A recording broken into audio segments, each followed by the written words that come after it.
Welcome to the 1 Minute Apologist. 1 Minute Apologist. Apologetics seeks to give credible answers to curious questions, to give a defense. How is a Christian not only justified by the gospel, but sanctified by it? Justification means to be declared righteous. And when a believer places their faith in the Lord Jesus Christ, they are justified. That is to say that they are declared righteous. Then, moving forward, they begin to get sanctified. And sanctification is the process of becoming what we were declared. That is, we become in sanctification what we were declared in justification. We become righteous. And then ultimately in glorification, we experience that righteousness in an experiential way as we are truly glorified.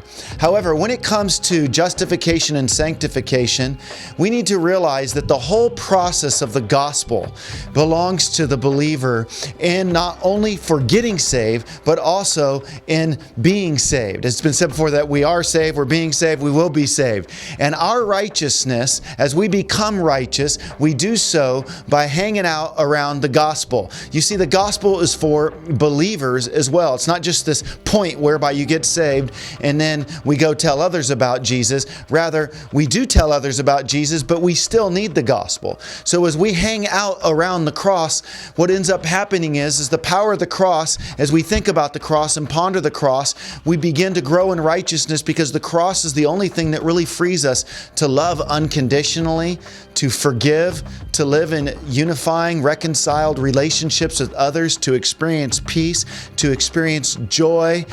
All of that is ours and more at the cross.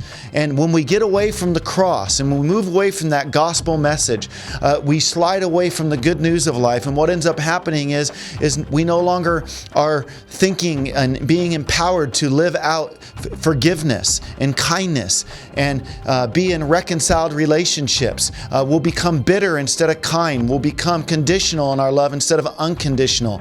We'll be harsh. And as a result, we won't have peace. We won't have joy. And our identity's at the cross and who we are in Jesus Christ. Our identity's in the gospel. And when we get our identity away from that, we'll begin to look for our identity in other things like money, in relationships, in people, in success. And all of that will end up vacuous. So we need to camp out around the gospel because that is the place where we become what we were declared. That is the place where we become righteous and grow and have the ability to walk in the freedom that truly does set us free.